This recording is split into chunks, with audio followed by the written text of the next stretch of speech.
వక్ఫ్ board chairman Abdul Aziz points. పేదరికం నుండి కష్టపడి మంత్రి నారాయణ ఉన్నత స్థితికి వచ్చారు. పేదరికం చదువులకు అడ్డంకి కాకూడదని భావించారు. పేద పిల్లలకు విద్యను ఆస్తిగా అందించాలన్నది సంకల్పించారు. కార్పొరేషన్ పరిధిలోని ప్రభుత్వ హై స్కూల్స్ రూపురేఖలు మారుస్తున్నారు. యువనేత లోకేష్ ఆలోచనలకి అనుగుణంగా విప్లవాత్మక మార్పులు తెస్తున్నారు. కార్పొరేట్ ని మించిన విద్యను అందించే యజ్ఞం చేస్తున్నారు. వక్ఫ్ స్థలంలో 20 కోట్ల CSR ఫండ్స్ తో అబ్దుల్ కలాం ఇంటర్నేషనల్ స్కూల్స్ కి శ్రీకారం చుట్టారు. పనులు శరవేగంగా సాగుతున్నాయి. అభివృద్ధి విషయంలో ఎక్కడా రాజీ పడకుండా ముందుకు సాగుతున్నారు. ప్రభుత్వ నిధులతో పాటు సొంత నిధులను వెచ్చిస్తున్నారు.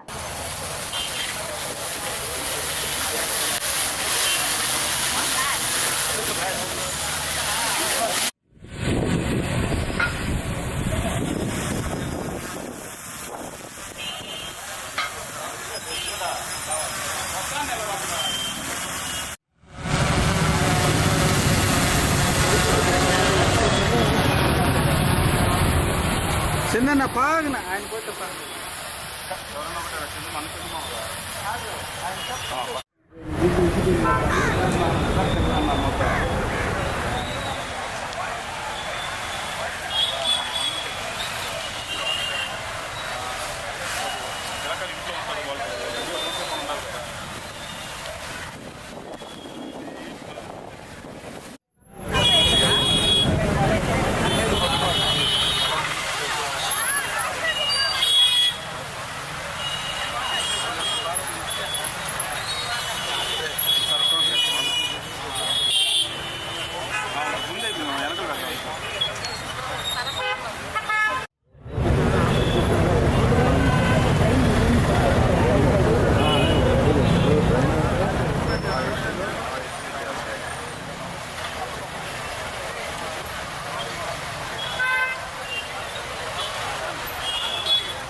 మనం చెప్తే వస్తుంది.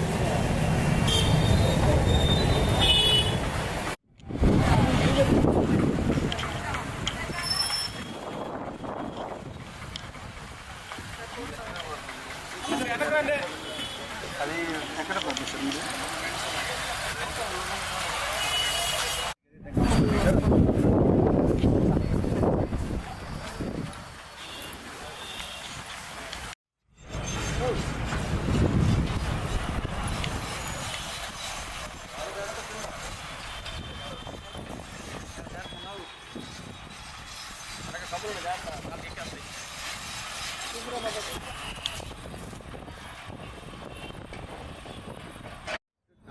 కూడా ఎప్పటికప్పుడు అది సక్సెస్ అది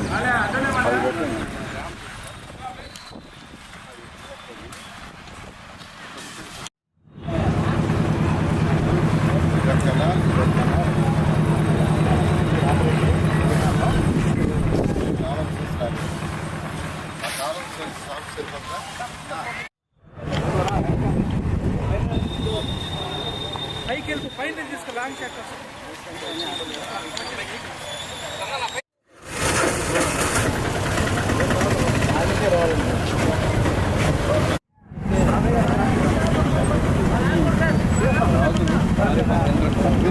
ఏం చేస్తారు?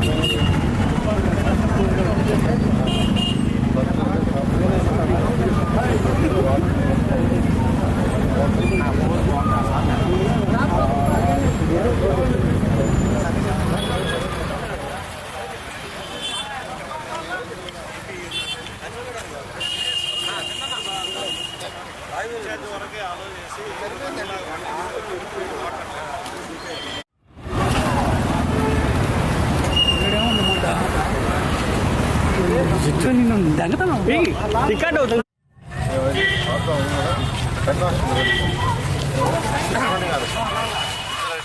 సార్ కమిషనర్ అండి సార్.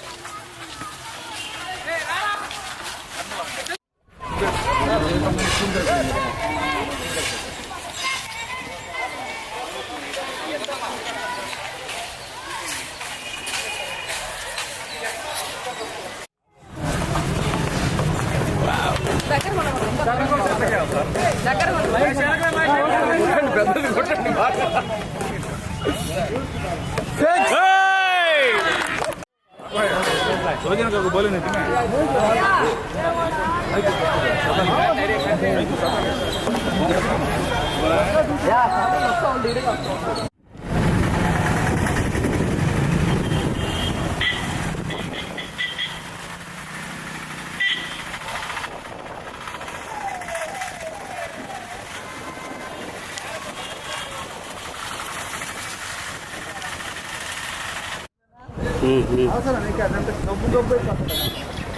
ఏం చేద్దాం తప్పదు.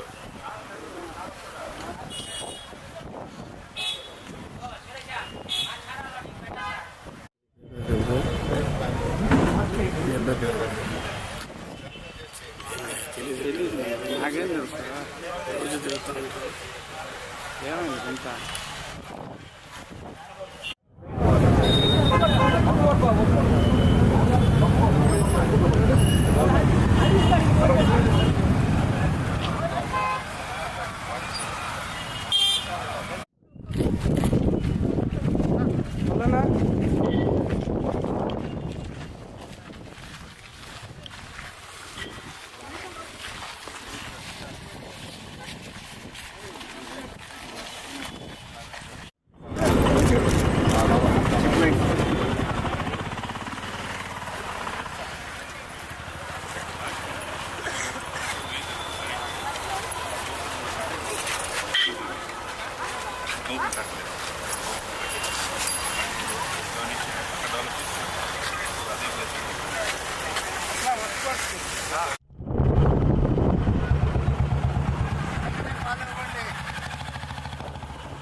దానికి కానుకొని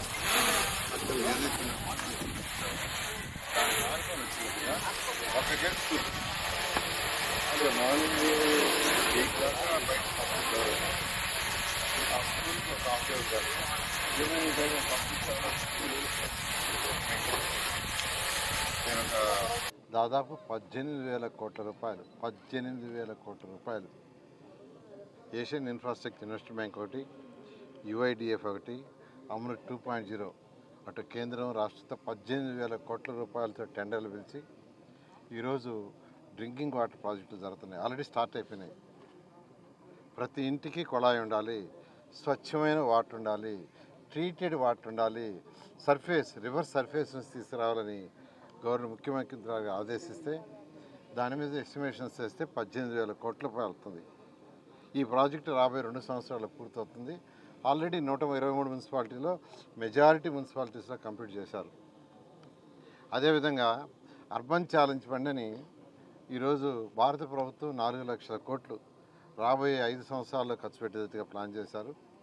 దాంట్లో భాగంగా ఒక 1 lakh crores వాళ్ళు ఇస్తారు, 3 లక్షలు మున్సిపాలిటీస్ లేదా స్టేట్ గవర్నమెంట్ పెట్టుకోవాలి. దాంట్లో మన రాష్ట్రానికి 3,650 కోట్లు శాంక్షన్ చేశారు. ఈ 3,650 కోట్లకి అది 25%, మంది 75% పెట్టుకోవాలి. అంటే లోన్ తీసుకోవచ్చు, లోన్ రీపేమెంట్ 10 years పెట్టుకోవచ్చు. అలాంటి ప్రొవిజన్ ఇచ్చారు. ఈరోజు ఆల్రెడీ అంటే వాళ్ళు ఇచ్చే షేరు మన షేర్ తీసుకుంటే 14,000 కోట్లు అవుతుంది. దాంట్లో ఆల్రెడీ 2,200 కోట్లకి విశాఖపట్నం విజయవాడకి ప్రాజెక్టు శాంక్షన్ చేశారు. మిగతా అమౌంట్ కూడా ప్రాజెక్టులు సబ్మిట్ చేస్తున్నారు. బహుశా రాబోయే 2 నెలల్లో అది కూడా శాంక్షన్ అయితే మరొక 14,000 కోట్లతో డ్రైన్స్, రోడ్స్, లైట్స్ వీటికి హై ప్రయారిటీ ఇచ్చి ఈరోజు ఈ రాష్ట్రం చేస్తుంది. ఈ నేపథ్యంలో నెల్లూరు తీసుకుంటే నెల్లూరు సిటీకి నేను శాసనసభ్యుల్ని. సో ఏ ప్రజలైతే నన్ను గెలిపించారో వారికి కావాల్సిన బేసిక్ ఇన్ఫ్రాస్ట్రక్చర్ చేయాల్సిన బాధ్యత నాది. అందుకని ఈరోజు ఏదైతే 2014-19లో 1,100 కోట్లతో యూజిడీ కానీ డ్రింకింగ్ వాటర్ ప్రాజెక్ట్ కానీ తీసుకొచ్చి దాదాపు 960 కోట్లు ఖర్చు పెట్టాం. కేవలం ఒక 160 కోట్లు ఆగిపోయింది. లాస్ట్ 5 సంవత్సరాలు టచ్ అయ్యేలా. అయితే ఆ 160 కోట్లు పోయింది. మళ్ళీ ఈ ప్రభుత్వ రంగాన్ని దాన్ని శాంక్షన్ చేసాం. వర్క్ కూడా జరుగుతుంది. అది డిసెంబర్ ఎండింగ్ లోపల అవుతుంది. అది కాకుండా బ్యాలెన్స్ యూజిడీ ఏదైతే ఉందో దానికి కూడా ఇప్పుడు యాక్చువల్గా అమృత్ 2.0లో శాంక్షన్ చేసాం. ఇవన్నీ ఒక ఎత్తు అయితే, ఏదైతే మున్సిపాలిటీలో డ్రైన్స్ ఎప్పటి నుంచో ఉన్న డ్రైన్స్ అన్ని దాదాపు 15 డ్రైన్స్ ఉన్నాయి. అవన్నీ ఇరిగేషన్ కెనాల్స్. కొద్దిగా పారుదల ఉంది, ఎక్కువ పారుదల లేదు. అవన్నీ ఆల్మోస్ట్ క్లోజ్ అయిపోయినాయి. అంతా 30 అడుగులు ఉండాల్సింది 3 అడుగులు 2 అడుగులు. అందువల్లనే 2017లో ఫ్లడ్ వస్తే స్వర్ణాల చెరువు నుంచి వచ్చిన వాటర్ అంతా వెనక్కి రివర్స్ అన్ని దాదాపు సగం నెల్లూరు మునిగిపోయింది. కొన్ని దగ్గరలో అయితే ఫస్ట్ ఫ్లోర్ కూడా దాటినాయి నీళ్లు. ఈరోజు APJ Abdul Kalam international school ప్రాంగణానికి మన మంత్రి గారు నారాయణ గారి యొక్క ఆధ్వర్యంలో ఈరోజు విజిట్ చేయడం జరిగింది. ఈ స్కూల్ చాలా అద్భుతంగా రాబోతూ ఉంది. ఈ నెల 20వ తారీఖు ఫస్ట్ స్లాబ్గా వేయడం జరుగుతుంది. వచ్చే నెల సెకండ్ స్లాబ్ వేస్తారు. కంప్లీట్గా 1వ తరగతి నుంచి ఇక్కడ ఇంటర్మీడియట్ దాకా చదివేయాలనేది మంత్రి గారి యొక్క ఆలోచన. ఈ యొక్క స్కూలే కాదు, పేదరికానికి పోవాలంటే ఒకటే మార్గం, బిడ్డలకి చదువు. డబ్బులు ఎన్ని ఇచ్చినా డబ్బులు ఎప్పుడు ఉంటాయని గ్యారంటీ లేదు. ఈరోజు చదువుకి పేదరికం అడ్డు కాకూడదు. ఈ దేశ భవిష్యత్తు, బిడ్డల భవిష్యత్తు బాగుపడాలంటే, పేదరికం పోవాలంటే బిడ్డలు బాగా చదువుకోవాలి, నాణ్యమైన విద్య ఇవ్వాలి. ఈరోజు ఉండే కాంపిటేటివ్ వరల్డ్కి కావాల్సినటువంటి విద్య ఇవ్వాలి. అది కార్పొరేట్ స్థాయి విద్య పేద బిడ్డలకి ఇవ్వాలనే ఒక సంకల్పంతో ఈ ఒక్క స్కూల్ కాదు, నెల్లూరు నగరం మొత్తంలో 12 స్కూల్స్, ఒకటి మించిన ఒక స్కూల్. ఎప్పుడు మేము చూసి ఎరగం.